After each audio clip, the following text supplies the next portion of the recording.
దలువని భక్తులు లేరు నిన్ను కొలువని జనులే లేరు నిన్ను దలువని భక్తులు లేరు నిన్ను కొలువని జనులే లేరు భక్త కోటికి అండగా ఉంటూ భయభ్రాంతులను తొలగించేవు భక్త కోటికి అండగా ఉంటూ భయభ్రాంతులను తొలగించేవు విజయాలెన్నో చేకూర్తంగా విజయవాడలో కొలువైనావమ్మా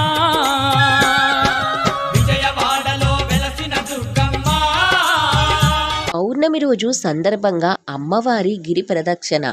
అలాగే ఈ నెల 21 నుంచి 26 వరకు మార్గశిర మాస బహుళ షష్ఠి శనివారం నుంచి మార్గశిర మాస బహుళ ఏకాదశి గురువారం వరకు అమ్మవారి గిరి ప్రదక్షిణ చాలా బాగుంటుందండి. భవానీలందరూ వస్తారు, ఎంతో బాగుంటుంది. ఈ 21 నుంచి 26 వరకు ఏ రోజైనా ఒక్కరోజు తప్పకుండా ఒక్కసారి అమ్మవారి గిరి ప్రదక్షిణ చేయండి, అనుగ్రహం అందుకోండి.